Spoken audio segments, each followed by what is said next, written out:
Before starting the story, please like and subscribe the channel. Okay, let's dive into the story. Huntington Beach was a place of memories for me, a spot where childhood summers were spent splashing in the waves, where bonfires crackled under starry skies, and where the salty breeze always seemed to carry a sense of peace.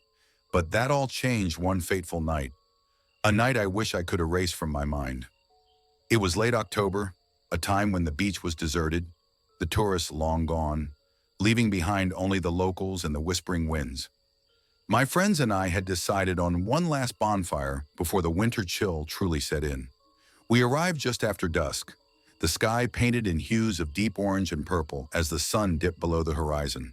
The fire crackled to life quickly, sending sparks into the air that vanished as quickly as they appeared.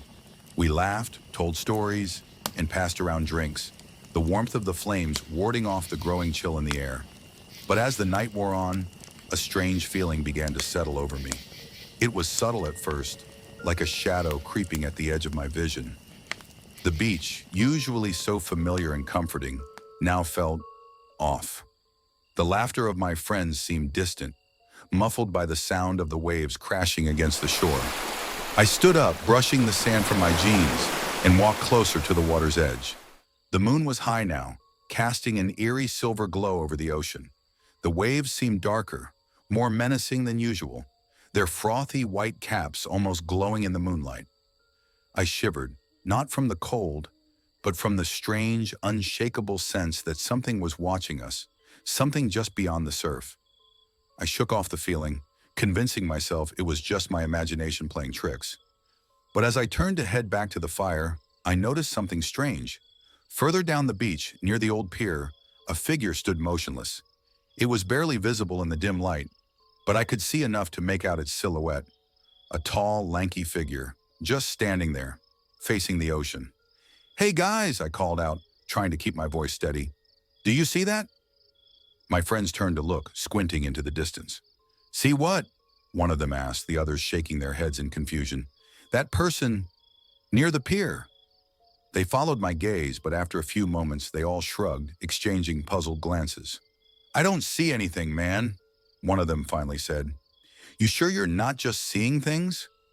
I frowned, turning back toward the pier. The figure was still there, but it hadn't moved an inch. My heart began to race, a sense of unease growing stronger by the second.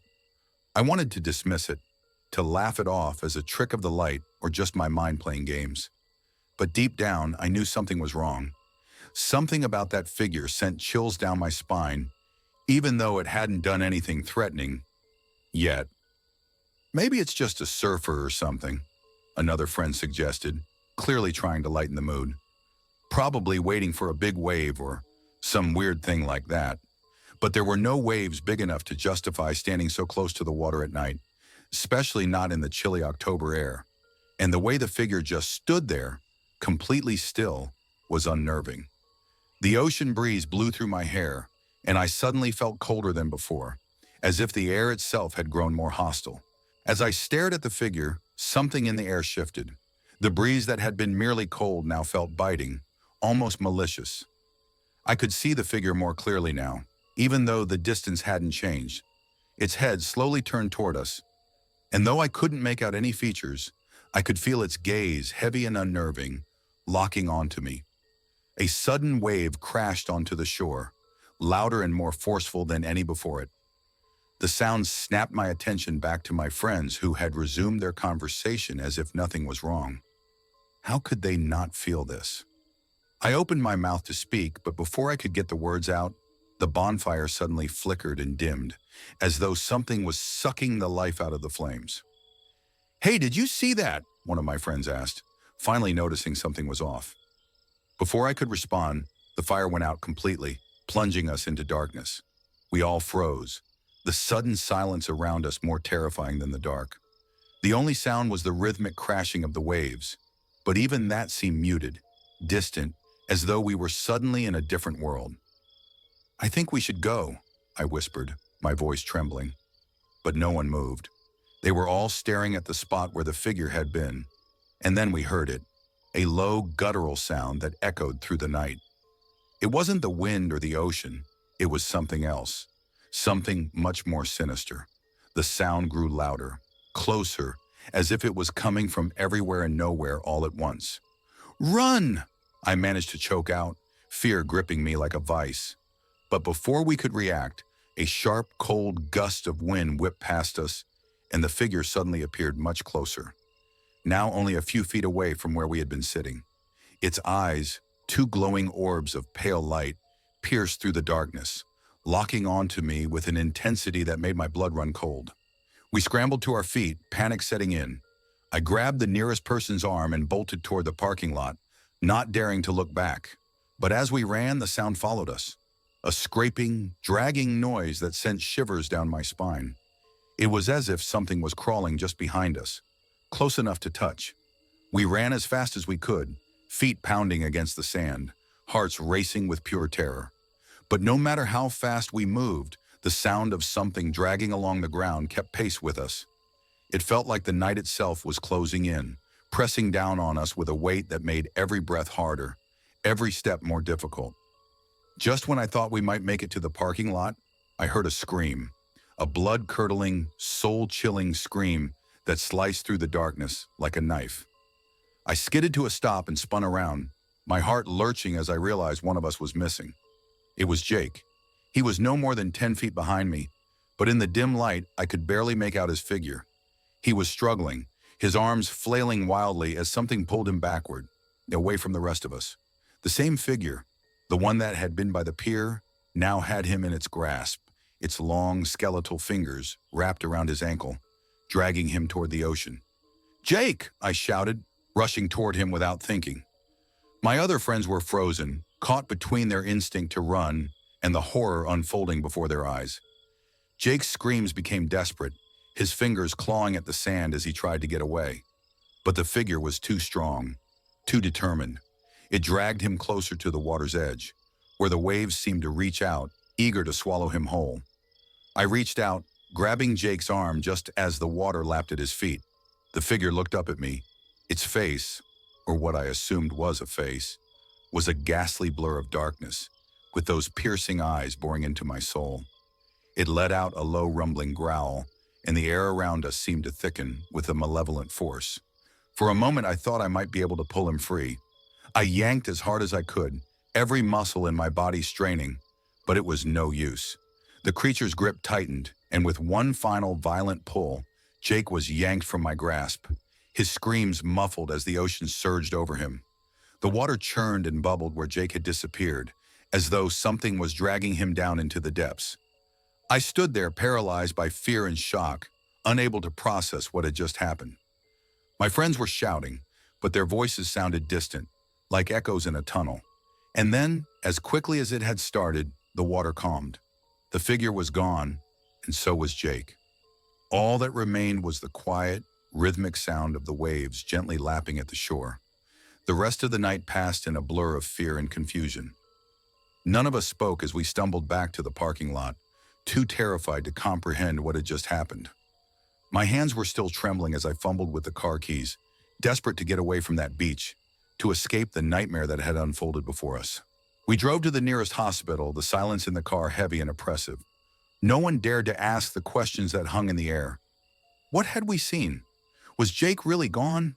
The horrifying image of him being dragged into the ocean played over and over in my mind, but I couldn't bring myself to believe it. How could he just vanish like that? By the time we reached the hospital, the first hints of dawn were creeping over the horizon, casting a pale, eerie light on everything.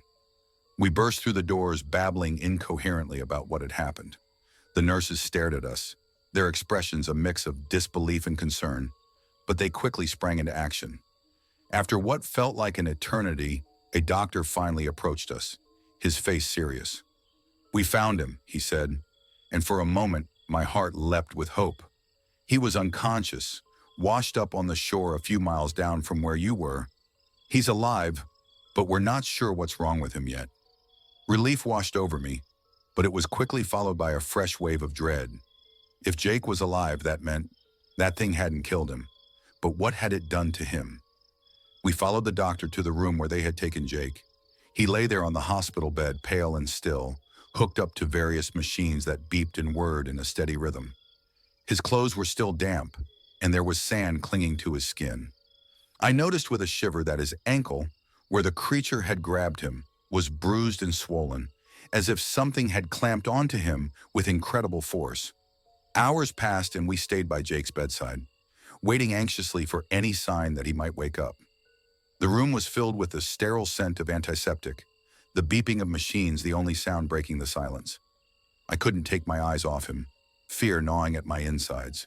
What had he seen? What had that thing done to him? Finally, as the first rays of morning sunlight filtered through the blinds, Jake stirred. His eyelids fluttered, and for a moment, I thought he was still lost in whatever nightmare he had been dragged into. But then his eyes opened, wide and terrified, darting around the room as if searching for something or someone. "Jake," I said, leaning forward, my voice barely above a whisper. "Jake, can you hear me?"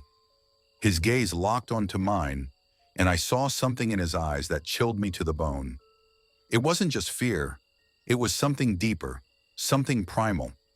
His lips moved, but no sound came out at first. He seemed to be struggling to find his voice, his throat working as if it was difficult to speak. "Water," he finally croaked, his voice hoarse and broken. One of my friends handed him a cup, and he sipped it slowly, his hands trembling. We waited, the tension in the room thick enough to cut with a knife. Finally, he spoke again, his voice barely more than a whisper. "I saw it, under the water." "What did you see?" I asked, my heart pounding in my chest. Jake closed his eyes as if trying to shut out the memory. "It wasn't just pulling me down," he said, his voice quivering. "It was taking me somewhere. I could feel it, deep beneath the waves. There was a place, a dark, cold place, far below the surface. It felt like I was sinking forever, like the ocean was swallowing me whole." He paused, shuddering at the memory. I couldn't breathe, couldn't see anything but darkness all around me. And then I saw them. Figures, shapes moving in the water. They were people, but not alive. Their eyes were empty, just like the thing that grabbed me. They were reaching out, trying to pull me down with them. A heavy silence filled the room as Jake's words sank in. We exchanged uneasy glances, the horror of what he was describing making my skin crawl. "How did you get away?" another friend asked, his voice shaky. Jake shook his head slowly. "I didn't," he said. "I don't know how I got back. One minute I was being dragged down, and the next, I was lying on the shore. But I think they let me go. I think they wanted me to come back." As Jake's words hung in the air, a cold realization settled over me, and a name from old local legends echoed in my mind. The Drowned Man of Huntington Beach.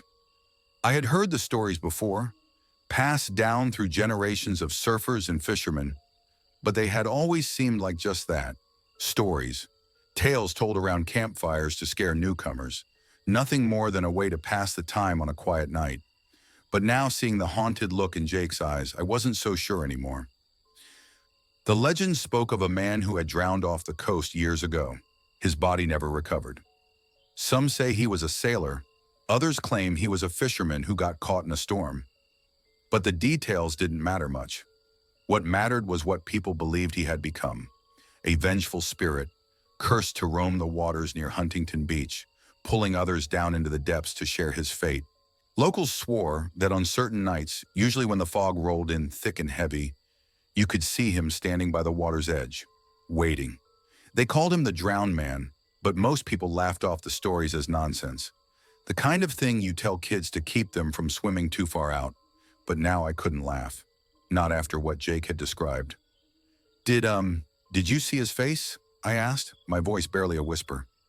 Jake nodded slowly, his eyes distant, as if he were still trapped in that cold, dark place beneath the waves. "I saw him," he said, "but it wasn't just him. There were others, faces, dozens of them, all staring at me, all empty. They wanted me to join them." My heart pounded in my chest, each beat louder than the last. I remembered the old warnings, the ones people half-jokingly mentioned when they spoke of the drowned man. Don't stay on the beach after dark. Don't get too close to the water at night. And most importantly, never ever go near the old pier after sunset. All of those warnings had seemed silly, even quaint, until now. But hearing Jake's story, the horror he had endured, I knew those legends had more truth to them than any of us wanted to believe.